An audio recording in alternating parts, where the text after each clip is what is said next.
L'OFF, c'est l'Odyssée finale.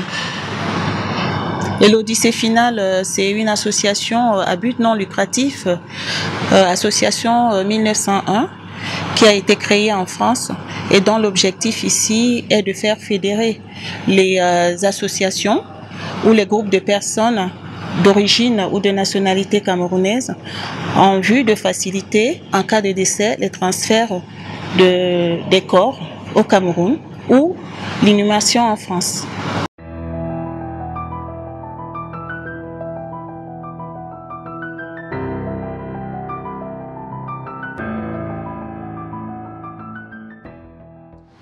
C'est très simple. L'association l'Odyssée finale naît d'un besoin, il faut le dire, auprès de la communauté camerounaise de France et d'ailleurs, parce que c'est un concept qui est né au Canada, aux États-Unis d'abord, ensuite repris au Canada et derrière repris en Angleterre et maintenant en France. Il faut dire qu'au Canada, où ça marche très très bien, le projet l'Odyssée finale, le projet Retour au pays natal, parce que c'est comme cela que ça s'appelle au Canada, fédère 25 000 Camerounais. Et 25 000 Camerounais, c'est une masse critique qui peut faire beaucoup de choses. On sait qu'en France, on est 100 000 Camerounais, donc les membres de la diaspora qui constituent la communauté camerounaise en France, si on la fédère autour de l'Odyssée finale, on va atteindre une masse qui sera telle que on pourra faire beaucoup de choses. On pourra prendre en charge de nombreux décès, on pourra aider de nombreuses familles, on pourra apporter un grand soutien à la communauté. Notre projet naît donc de quelque chose qui marche très bien ailleurs et on entend le faire marcher également en France pour résoudre les mêmes problèmes qui se posent dans toutes les communautés camerounaises de la diaspora.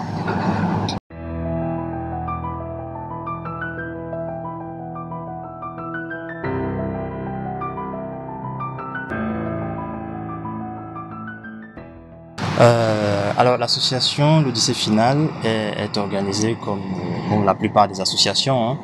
On a un bureau national et on a un conseil d'administration. Le bureau national, il est constitué d'un président, d'un vice-président, d'un secrétaire général adjoint, commissaire aux comptes, trésorier. Et derrière, on a un conseil d'administration composé de 13 membres. Et on a, vu qu'on vise à constituer une masse critique de 100 000 adhérents. 100 000 adhérents, c'est beaucoup de personnes. Il faut donc une sorte d'organe qui va s'assurer que la philosophie de l'association restera la même, ne sera pas diffusée, ne sera pas, érodée. Il y a aussi donc un comité de membres permanents. Derrière, comment est-ce qu'on siège? Vu que nous sommes en phase de lancement, nous avons une fréquence de réunions hebdomadaires. Fréquence de réunions hebdomadaires en ce moment où on informe les membres, on sensibilise. Et c'est d'ailleurs aussi dans ce contexte que nous sommes là. C'est pour préparer des vidéos de présentation de notre association.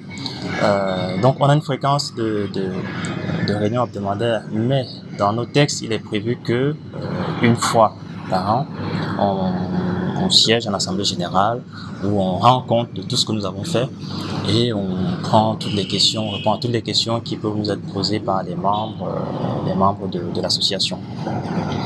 Nous avons aussi aujourd'hui, on va dire, une forte demande parce que pour le moment nous sommes en France, on a démarré en France et on entend réussir en France, mais nous avons une forte demande de la diaspora camerounaise ou d'autres pays européens.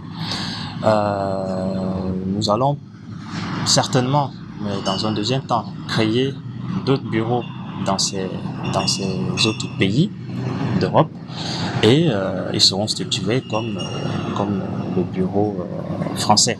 Mais ça viendra dans un deuxième temps. Il faut d'abord réussir ce qu'on a initié en France. Donc voilà comment nous fonctionnons à l'Odyssée finale.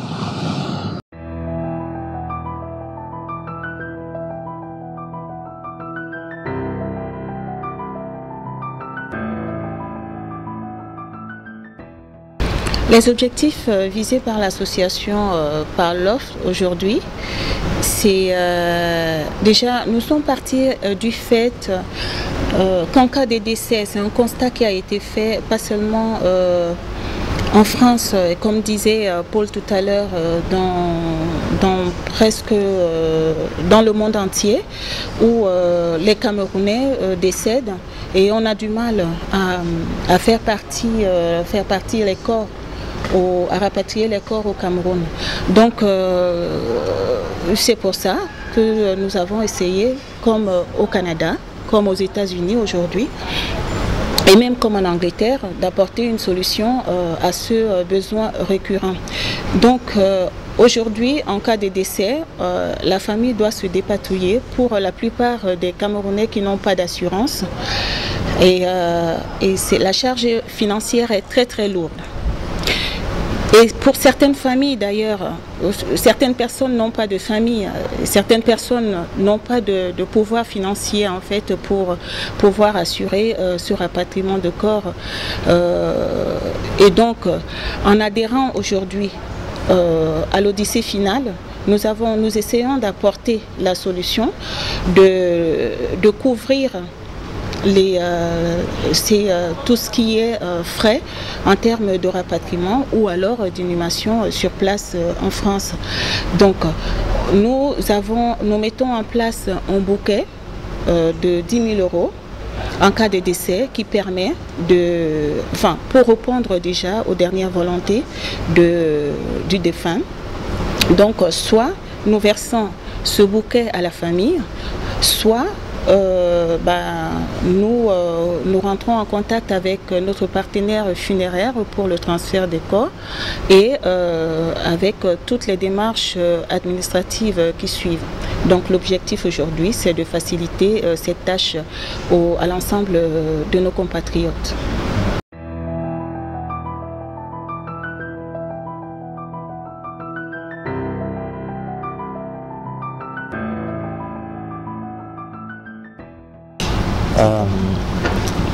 Non, pour être membre à l'Odyssée finale, c'est très simple. Il faut être camerounais, résident en France ou conjoint et enfant d'un Camerounais vivant en France. C'est tout ce qu'il y a comme prérequis. Derrière, il faut intégrer une association, donc il faut constituer un groupe de 25 personnes. Si on est une association, il faut que l'association ait au moins 25 adhérents. Et si on n'est pas une association, il faut constituer un groupe de 25 personnes. Bon, pourquoi 25? Parce que je vois que vous allez me poser la question. C'est simplement pour des besoins de gestion. Si on vient, il faut dire que nous sommes une association à but non lucratif, donc il n'y a pas de salariés qui vont gérer tout l'administratif. Or, si on constitue des groupes, on s'est dit 25 c'est un minimum acceptable, on aurait pu dire 100. Ça ferait que si on vise 1000 personnes, on aurait juste 100 groupes et on aurait par groupe un interlocuteur. Donc on a dit 25, ce qui permet de gérer plus facilement les choses. Donc pour être membre, il faut être une association ou un groupe de personnes et s'inscrire à l'Odyssée finale en versant une contribution de 100 €. 100 €, cela revient à 4 € par personne qui est dans le groupe comme frais d'inscription. Et si on est une association, l'association paye 100 €. Quel que soit le nombre de personnes qu'il y a dans l'association, s'il y a une association de 250 personnes, on ne va pas payer 4 € par personne, on va juste verser 100 €. Ensuite, on verra combien ça fait par personne. Mais on a juste une contribution de 100 €. Et c'est à vie. Voilà. C'est à vie. Tant que l'association ou le groupe est inscrit, on ne renouvelle pas l'inscription. Et donc, voilà. Il n'y a pas d'autres conditions. Juste transmettre son nom. Si on est inscrit, il faut donner son nom, son prénom et puis des informations sur sa résidence. C'est tout. Et puis, voilà. puis je pourrais ajouter en complément de ce que vient de dire Paul, qu'une fois qu'on est membre, qu'on est adhérent de notre association, on a un matricule. Ouais. On a un matricule, je vais aussi dire à vie. Ça veut dire que même si on change d'association, on était dans l'association A et que demain on se décide pour X raison d'aller dans l'association B, on va garder le même matricule. Et si, à tout hasard, on était membre de plusieurs associations ou de groupes de personnes, on a un seul matricule. Donc on ne va pas multiplier les matricules parce qu'on est dans plusieurs associations ou qu'on appartient à plusieurs groupes. Voilà, c'est ce que je voulais ajouter à ce que vient de dire Paul. Merci.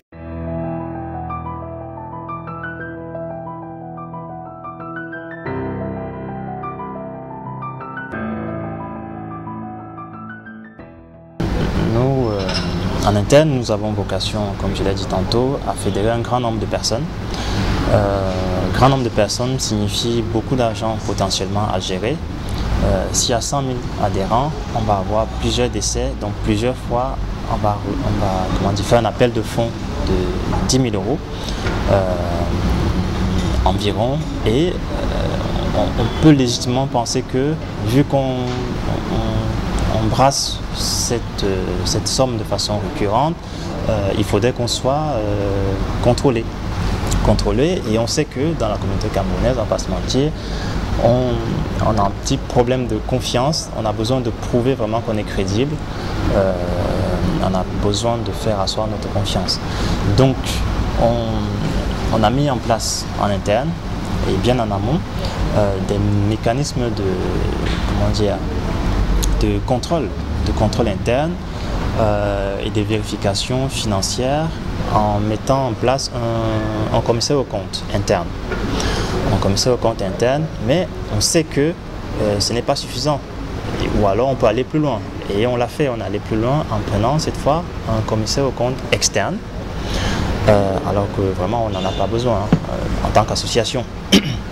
Le commissaire aux comptes externe, c'est un professionnel du chiffre qui joue sa réputation également et qui va certifier donc que nous gérons bien nos comptes, nous sommes transparents financièrement et qu'il n'y a pas, comme on dit, 1 euro qui cherche son frère. Au Cameroun, on dirait 5 francs qui cherche son frère. Donc, et au-delà de ça, quand même, nous sommes un groupe de fondateurs qui sommes chacun soit chef d'entreprise, soit avocat pour ma part. On a un docteur, on a des hauts cadres qui exercent, nous exerçons tous en France, en région parisienne. Donc on se dit, avec tout ceci, on a donné tout ce qu'il faut comme gage de transparence financière et de crédibilité dans ce que nous voulons faire. Et c'est un projet que nous allons réaliser avec succès et avec l'aide de tous. On a besoin de la force de la communauté pour y arriver.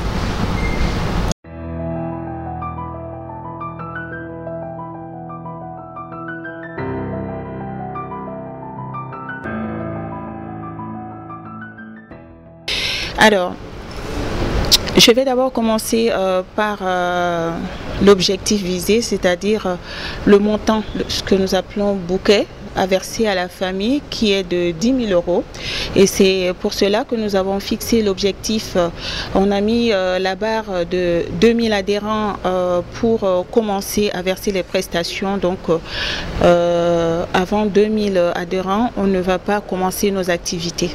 Donc, à 2 000 adhérents, on fait un appel à cotisation qu'à 5 euros par adhérent. À 5 000, on fait appel à combien, Paul? Parce que je ne suis pas très douée en mathématiques. On va dire pour 10 000. Pour 10 000, on a pour 10 000, on est à 1 euro et pour 100 000, on est à 10 centimes par adhérent, par appel de cotisation. Et donc, ça nous permet, en réunissant ces fonds, on peut verser le bouquet de 10 000 à la famille. Alors, comment est-ce qu'on récolte ces fonds? Donc, il y a une procédure qui a été mise en place et nous avons travaillé avec les partenaires funéraires. Donc, une fois que le décès est constaté, la famille nous informe de quelque manière que ce soit, mais d'une façon légale, que ce soit un recommandé, voilà, mais d'une façon qui laisse des traces.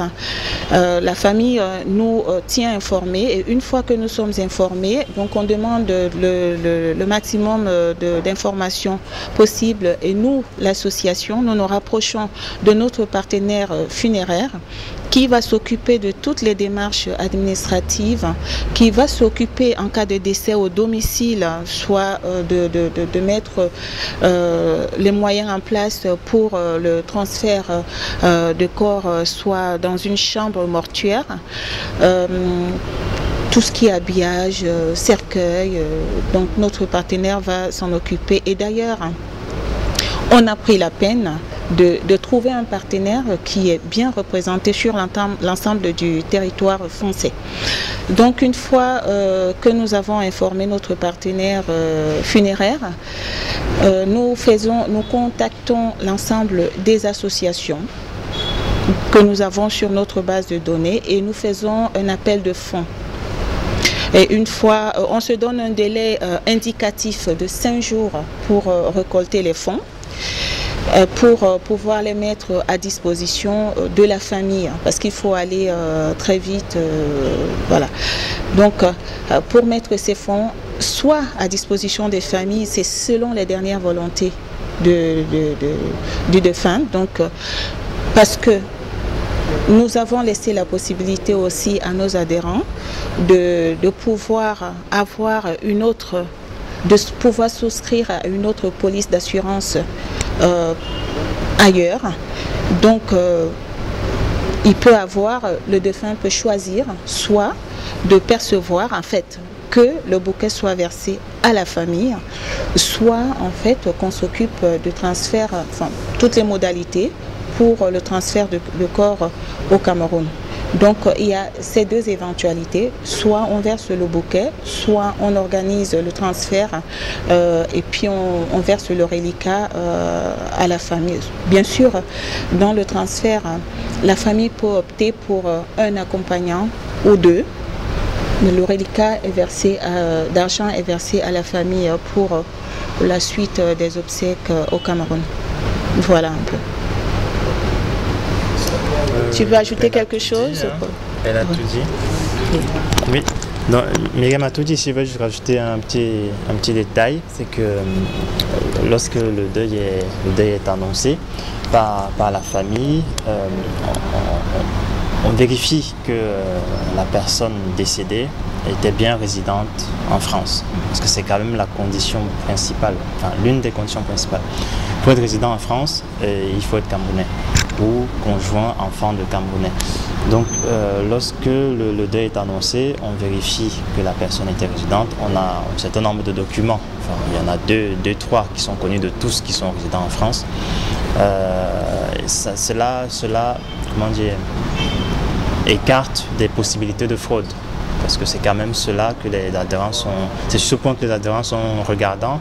Il ne faudrait pas que le système, le concept qui a été au départ imaginé pour prendre en charge les décès par solidarité soit dévoyé et comment dire, les gens se mettent à profiter de cela, annoncent des faux deuils ou alors ne sont pas résidents mais essayent de profiter de 10 000 € que les gens versent comment dire, par solidarité. Donc voilà, on a cette petite vérification qui est très importante et c'est cela que je souhaitais rajouter ici.